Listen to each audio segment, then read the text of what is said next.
Well, bring out the gimp. I think the gimp's sleeping. Well, I guess you just have to go wake him up now, won't you?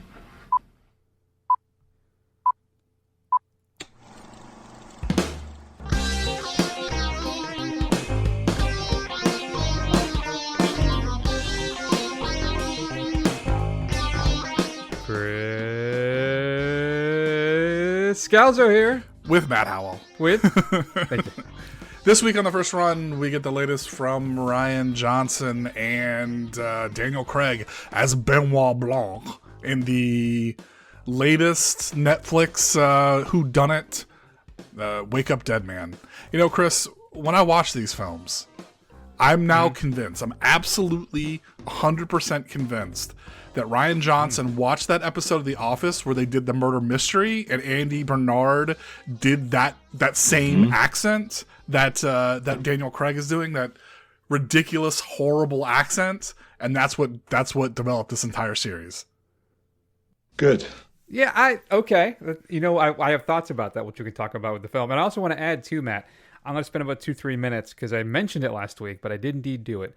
I saw the 2025 reboot of Silent Night.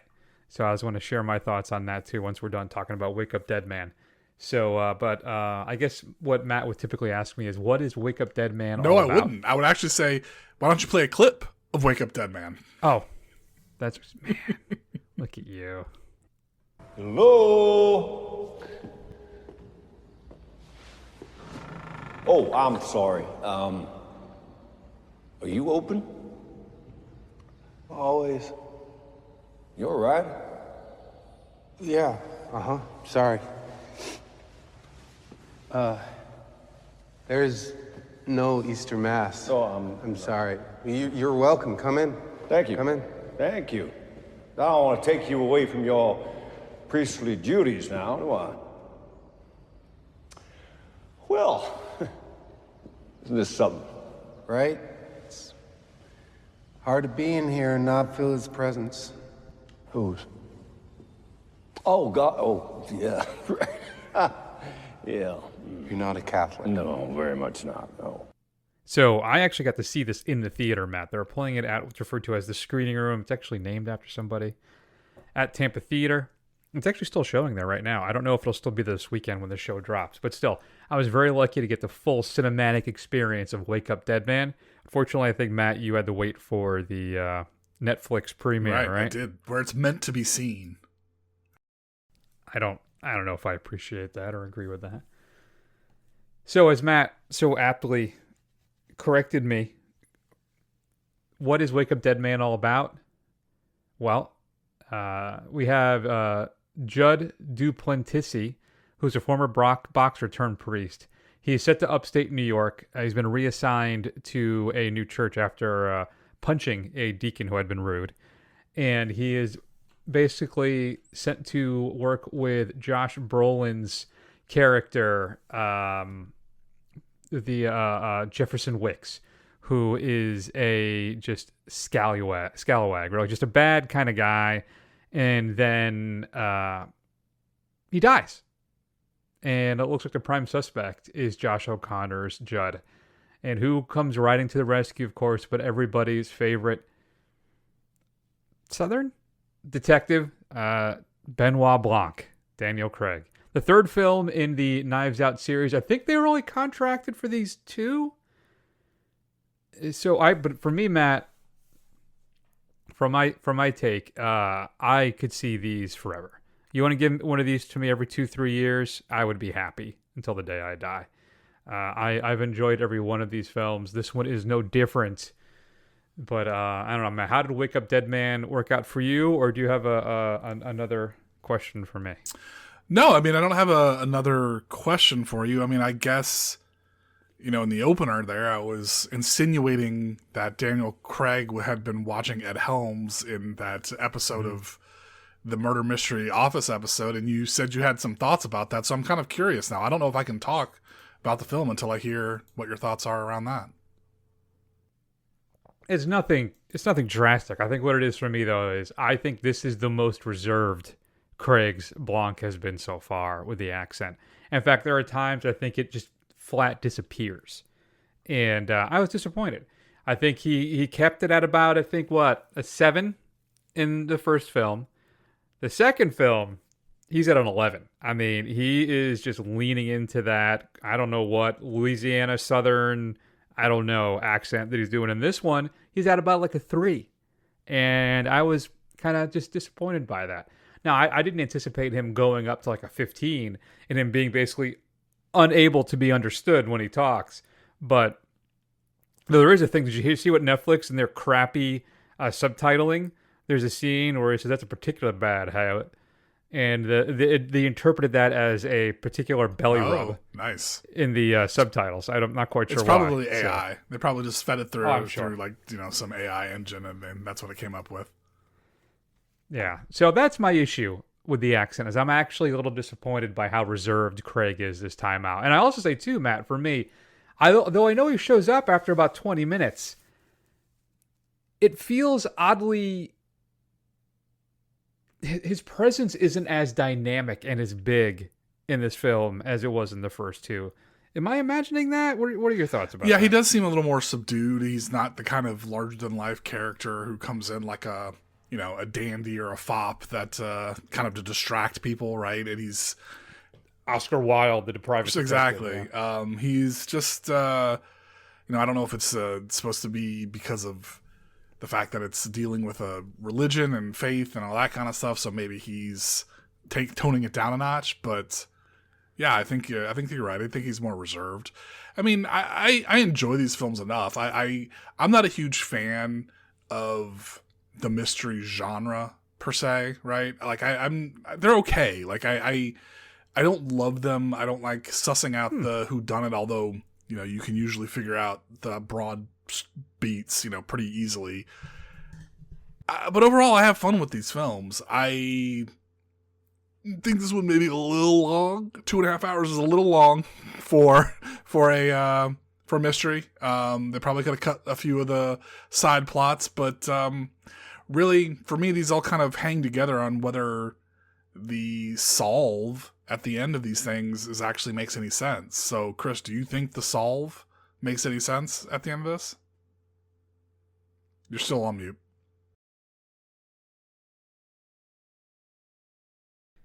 I think so. I don't know if it's as dynamic a reveal. Of course, with the other one, so with the first one, right, we get the reveal. Well, no, because there is later on another murder in the film, right? So, but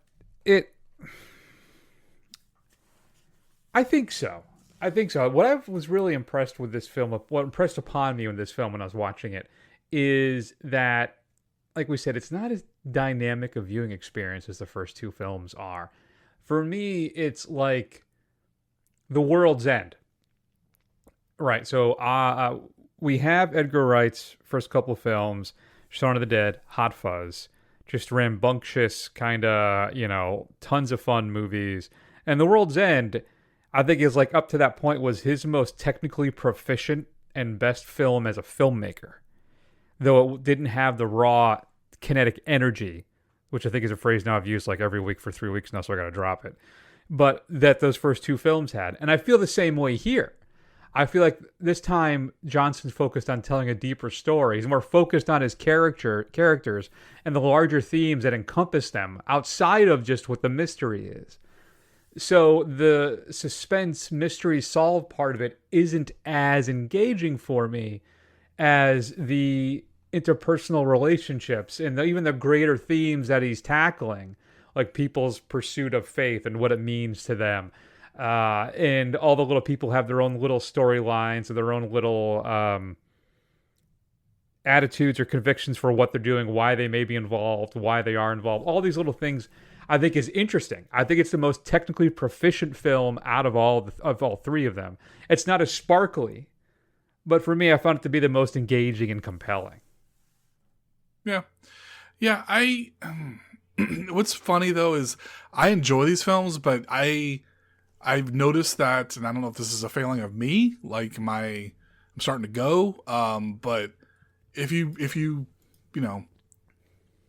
ask me, like, to give you a lot of specificity of what happened in any of these films, I couldn't do it. right? They just kind of washed through me. I said, that was a good thing, and then I forget about it completely and never think about it again. Well, yeah, I mean, I'm not watching this and having some deep existential crisis or impact road to Damascus kind of moment, right? Which I guess is a thing I think it's actually mentioned in the film. But they are, I think, very well structured, engaging, and fun mystery whodunits. Now, I think maybe part of it is that I enjoy those kind of things. Like, I love watching old Columbo episodes, right? I love this kind of stuff. I'm a big Sherlock Holmes fan. At night, what I start to do is I started to listen to about a short Agatha Christie, Hercule Poirot short stories, audiobook versions. You know, I just find them, I don't know, I just find them engaging. I've always loved mysteries as a genre. So, but if it's not really your bag, that's fine. Again, we're not making some grand point here about religion and man, but I think it's more focused on the characters than it is a mystery. I think this time, which I found engaging, which I enjoyed, and also I like how he shot some of the stuff.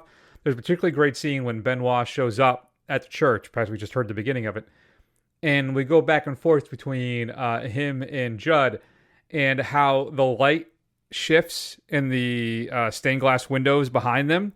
It'll go dark when the story, the delivery of the dialogue kind of shifts. When we get into darker areas, it gets dark, and then there'll be light shooting through the windows and enshrining the actors behind, with that backlight. Lots of little play basically with light and shadow in this film, which I really appreciated. I like too that he shoots Kaylee Spaney, who she plays the concert cellist who has the injury that she's dealing with. A lot of times he frames her, and I could swear I was looking at the daughter of like Lauren Bacall. Like, there's a lot of callbacks, I think, too, to those classic kind of Howard Hawks. Was it Howard Hawks or John Ford? Why am I blanking? Like, who did Maltese Falcon? Anyway, it's that kind of thing, or The Big Sleep, I guess I should say.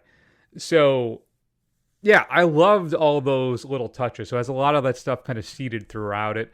And then, of course, you have your regulars. Noah Segan shows up again as the bar owner, who's been in all of his films, I think, since Brick. Joseph Gordon-Levitt does a cameo as the baseball announcer in the background of the show at one point of a scene. Mila Kunis is in this, which I think is odd. I mean, I was a little, odd because she did what? Her and Ashton Kutcher were character witnesses for Masterson. Yeah, I would have thought that maybe that would have been or provide character statements for him that would impact her career a little bit. Maybe it has, but it's just weird seeing her after all that. But regardless, Kerry Washington is great in it. Jeremy Renner I enjoyed. Brolin is fantastic, just chewing up the scene. If you like a nice meaty Josh Brolin film, even though again he's not in it for that long, it's a lot of fun to watch him. So yeah, man, I'm sitting at an A- for Wake Up Dead Man, though something in the back of my head is saying B+. But I like these a lot, so I'm just gonna stick with that for now. Yeah, I'm gonna give it a B. I think I'm not, and I just want to stress I wasn't saying I forget these movies because they're not making some grand statement or anything like that. But I find it hard to compare the relative quality of each one of them to the other, because by the time I've watched this one, I can't remember anything about the first two, right? So I can't tell you if this one's really any better or worse other than vibes that I have, right? So I mean, I thought it was enjoyable enough. I had a good enough time watching it, so I think it's a B film. I think it's one of those things that as he continues to do these, I think at some point he may surprise us and he may drop one that's just like great. But I think for the most part, if he keeps making these, they're going to be middling, and I think that's fine. Fair enough. I do want to say too, one thing I neglected to mention. Bridget Everett. She has a small role in this film. She works for a company that, I guess it's a construction company that helped create the vault thing. What do they call it? The mausoleum? The Lazarus, where he's the Lazarus buried. crypt. Yeah. And she has like a really sweet kind of, it starts off kind of funny, but it turns into this really engaging and endearing performance when she talks to O'Connor's Judd. realizing, that she's talking to a priest and starts to reveal some things about her and herself and her life and the struggles. And it's a great little scene where Josh, the whole point here is that his Judd is kind of dealing with who he is, right? Is he a priest? Is he just, or is he the boxer? Is he the fighter? Is he wearing a mask and he's not really a priest? And this whole event, this whole film kind of is him working through that as he lost his faith. What does he really believe? And that's in that scene with Everett, when he switches from the man desperate to figure out who's killed Brolin's character and who's framing him, basically, potentially.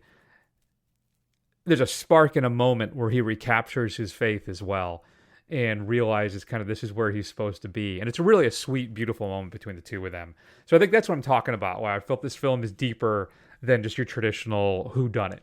There's more underneath the surface of this film than just that. And that's why I think it might be my favorite of the bunch. Even though I feel Craig's Blanc is a lesser presence in this film than he was in the prior two. If you had a chance to see Wake Up Dead Man, it is currently on Netflix to stream and may still be playing in an art house near you.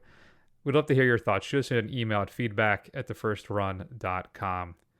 Third film, third version of Craig's accent. If we do a fourth one, I hope we get back up to that 11. I really did enjoy that. No, it's just dumb. Matt, what should I talk about? Oh, I wanted to announce this too. Wasn't sure what was ever going to happen, but I think they announced it for March. Maybe March? Criterion Collection is putting out Killers of the Flower Moon in 4K. So there is going to be a physical release of that. Up to this point, you'd have to import, I think, like the German disc or something like that to get it in 4K. Criterion snagged the license, so I'm glad Apple came around to give that a physical release. I'm very excited about that. And my Possession 4K box set from Second Sight is in at Viper Video. I posted it on the Instagram today. I cannot wait to pick the thing up. I've been waiting for that thing for a year, at least. So it's finally Yeah, done. I hope you don't wait another year to watch it. I don't know what you're talking about. All right, I'm going to talk a few minutes about Silent Night real fast. Dean spoke fondly of you, said to fix you up with my best room. Yeah, he's a nice guy. He just gave me a job. You know, we dated for a while back in '82 before he met Ida. Yeah. He's the one that got away. To be honest, I was a bit of a slut back then, so it's no surprise he chose her. Anyways, when you find that special someone, don't let him go. That's right, Matt. That's the moral to take from this film. Silent Night, Deadly Night, 2025. Matt, have you seen the original? I haven't, no. Garbage? Oh, wait, what am I even doing? It's right here for you. Garbage Day! That's actually That is part two. yeah. But the first one, they're cult classics, the first two. 3, 4, and 5. I have a Blu-ray set of all three of them. I think I'm 2/3 of the way through the third one, like 6 months ago. And I just haven't not had the juice to go back to finishing it. They're not terribly good. But the first two, as I said, are cult classics. They're kind of over-the-top, cheesy, violent. I remember, too, that I think the first film was banned at a lot of theaters across the country. So, but anyway, the first film, if you're familiar, is Billy, basically, his parents are killed in front of him, and it breaks something inside him. He eventually gets older. This happens when he's a little kid. Eventually, he's older. He's got a job at a toy store, and he has to dress up as Santa to, be the Santa at the store. And basically, he snaps, and he starts killing people. This new version, Billy is still, his parents are still murdered in front of him. But now, Matt, they've shifted him into an anti-hero. And there's a dusting of supernatural kind of stuff going on here as well. So now he has this inner voice. At first, you think he's just crazy, right? Who spots people who are naughty, who need to be punished, as a nice throwback to the original. And he goes around killing bad people, because if he doesn't, then he'll kill innocent people. And it's only through the month of December. So Billy's out here for like 10 years killing people. every month of December, and he's hunting bad people. He ends up in this small town on the run, and he ends up working at like a Christmas shop and meets a young woman named Pam, played by Ruby Modine. And they kind of fall in love, and she has her own little demons. And then the killings, of course, have to start again where he currently is, because he's compelled to do that through the month of December. And I'll say this, Matt, I think this may be the best film in the entire franchise. Granted, it's possibly one of the lowest bars in the history of cinema. And maybe I'm being a little too harsh with that, but... And again, of course, the first two films do have their charms, but for me, this is kind of the first truly competent film in the series. By switching Billy into an anti-hero as well, instead of just being a psychotic killer and like a villain, is an interesting decision. And I was a little apprehensive about it at first, but I kind of came on board once I got the groove and the vibe of what was happening with this film. It stars Rowan Campbell, which you may remember from Halloween Ends. A lot of people have problems with that film, right? Where he kind of, is possessed by the spirit of Michael Myers to kill people. So then Michael Myers gets repowered up or something like that. I can't remember. I haven't seen that since it came out. But I do own it in 4K. But, so he stars as Billy. I think there's a fine job. The chemistry between him and Pam is fine. Everything's good. It's a solid kind of B horror film. It's actually really enjoyable, and the gore shots, the gore effects are very good at times. The violence is exactly what you're looking for. The narrative kind of jumps back in time, so as we go, you get a little bit more revealed as to what's actually happening with Billy and why. And also more things are revealed as well. And there's a scene that's gone viral online. I don't think I'm spoiling it because it's basically out there online now. He's going to kill this woman because he's identified that she's done something naughty. All you do is you get a flash of her shooting somebody, but not really what or why. He goes to this kind of barn out in the middle of nowhere to find her, to kill her. And he opens the door, and it's a white power Christmas party. It's a room filled with Nazis. And he decides he's not just going to retreat and kind of wait for her to come out and kill her. And she ends up being like the head. She's in charge of the party and everything. He's going to go in there and kill them all. He goes to grab the axe, and the voice inside said, "Don't we need to get a gun?" He's like, "Guns are for pussies." And he goes in and basically starts to kill everybody in the room. And it's fantastic. So that's the kind of the vibe the film has. It's just just a violent B horror film, but it hits all the notes and does everything exactly like you would hope. There's a Garbage Day clip in there as well. Someone says, "Hey, Billy, it's Garbage Day." Lots of little nods to the original films. So I enjoyed it. I gave it a B-, Matt. I actually was surprised how much I liked it. I was a little concerned, because they tried rebooting this, I think, 10 years ago, and I haven't even seen that version of it. But I'm happy to say that Silent Night, Deadly Night, the newest version, is well worth checking out. It is maybe in the theaters around you now. If you've had a chance to see it, let us know. It'll be on Screambox, I believe. It is it's a Screambox original, and what's the other? A Bloody Disgusting Screambox original. So, there you go, Matt. Silent Night, Deadly Night. You're welcome.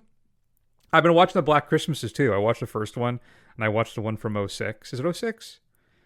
That has basically the it girls of the early aughts. And that film is a mess. It spends way too much time going into the backstory of Billy. Oh, another Billy. But the gore stuff, like the kills in that, are all, I think, really good. But that basically makes up for it. But I think that was one of the last films released on HD DVD, and it still hasn't been released in Blu-ray. So, all right, Matt, you want to wrap this up and talk a little bit about Rob Reiner? Sure. And then call it a night? Let's do that. And as dawn arose, Wesley and Buttercup knew they were safe. A wave of love swept over them. And as they reached for each other... What? Now it's kissing again. You don't want to hear that. I don't mind so much. Okay. Since the invention of the kiss, there have been 5 kisses that were rated the most passionate, the most pure. This one left them all behind.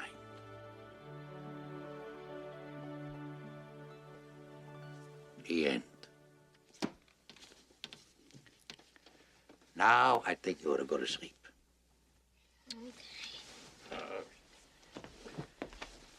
Okay. Okay. Okay. All right. So long. Grandpa? Maybe you could come over and read it again to me tomorrow. As you wish. I struggle, Matt, to feel like to identify who may have had a larger cultural impact in the late 80s and early 90s than Rob Reiner with his films. I mean, he had a run. Those first 7 films are all fantastic. But but how ingrained into the culture. You can't handle the truth. I'll have what she's having. This one goes to 11, right? I mean, there are so many just lines that, of course, As You Wish, which you just heard, that are just so ingrained in pop culture in this country, and it's just incredible. And he's not a flashy director. He wasn't.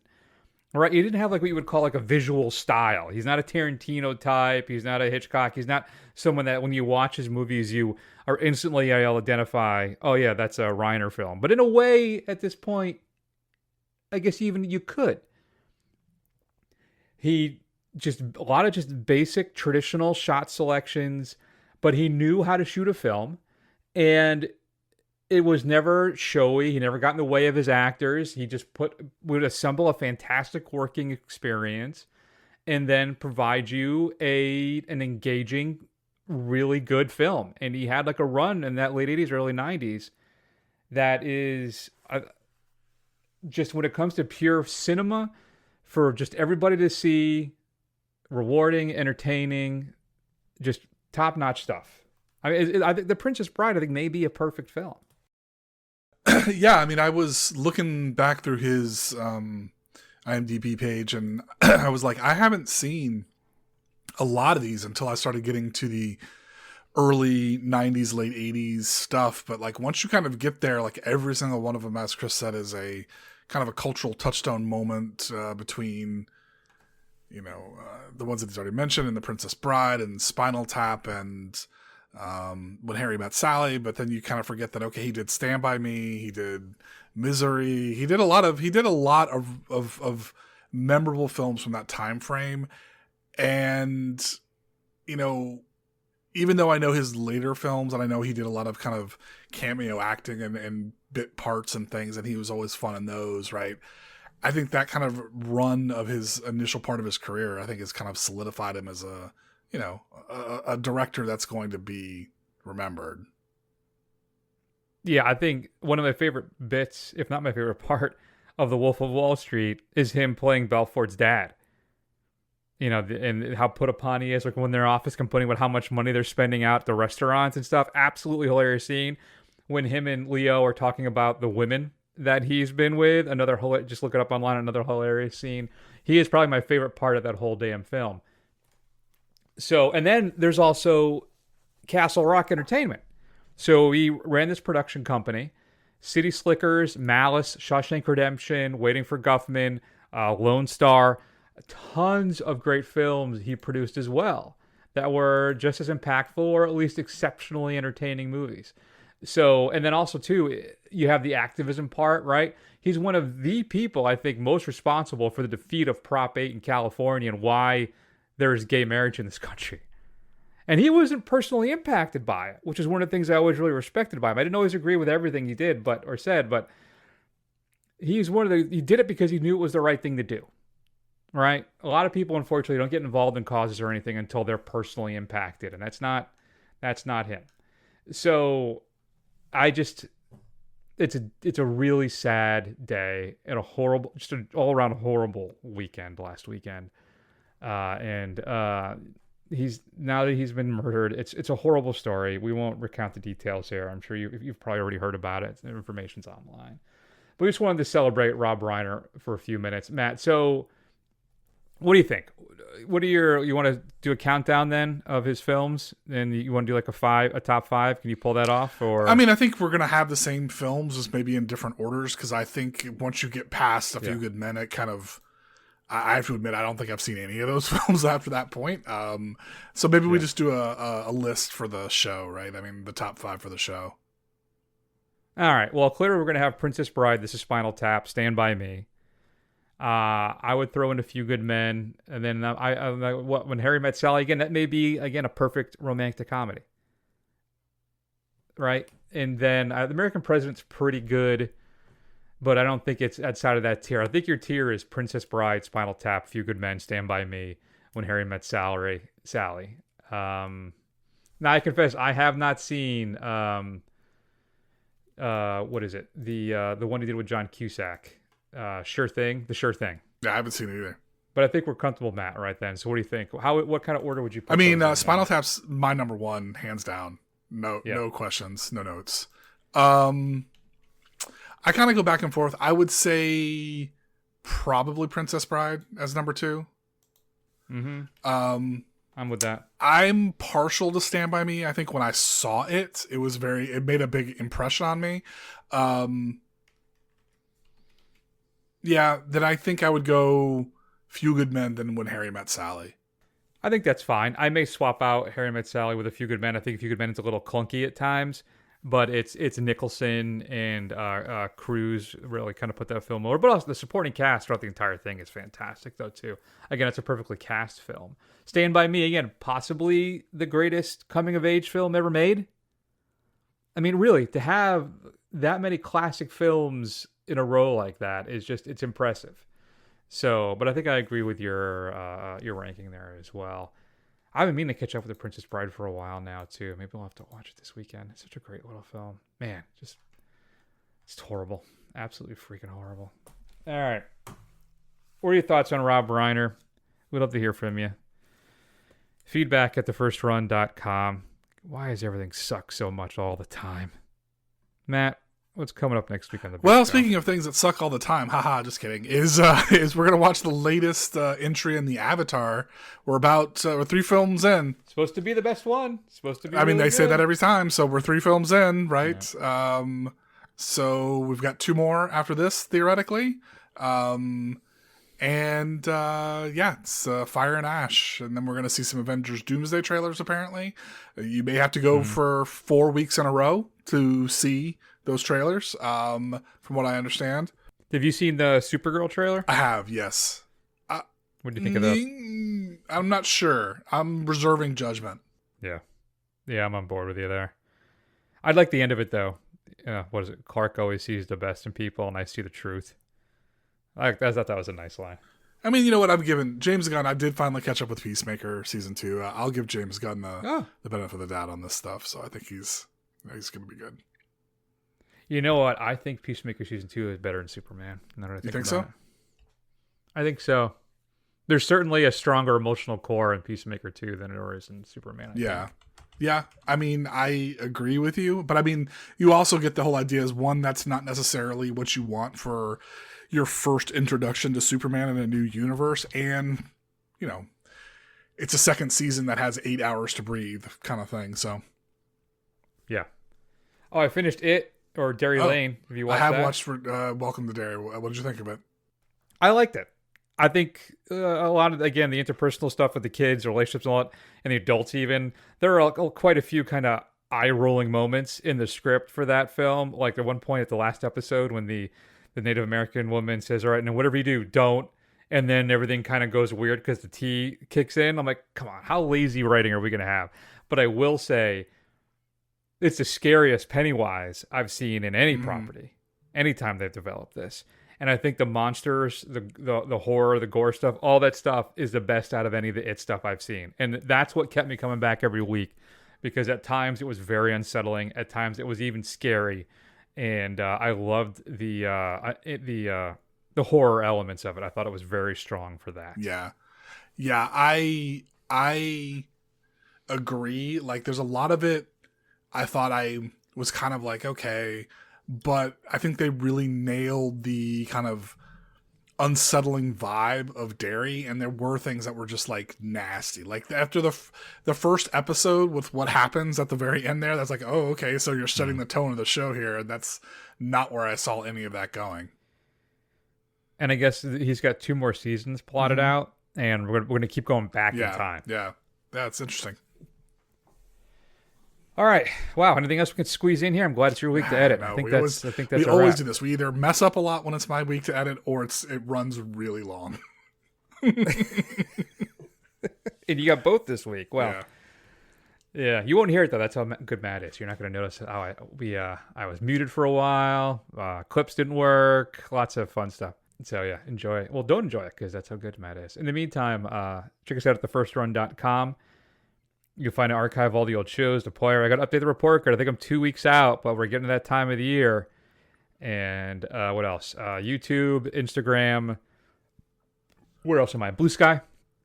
And Letterboxd. Check out our Letterboxd too. Just do a search for The First Run. I think I'm on there. I think Matt, you're on there. Like, what is it? Like Horsecock Johnson? Right, that's Letterboxd. That's it. I can't remember what it is. That's exactly it. Good times. I don't know why you work so blue all the time. And is that everything? Oh, Apple Podcasts. Give us a review. It'll help other people find the show. And that's it. A little lengthier stinger as well as we say goodbye to Rob Reiner. Take care of yourselves. I got to start the theme song though. Take care of yourselves. We love you all very much. We will see you soon. And have a good holiday. Right? Because, well, yeah, I think so. Yeah. All right. Goodbye.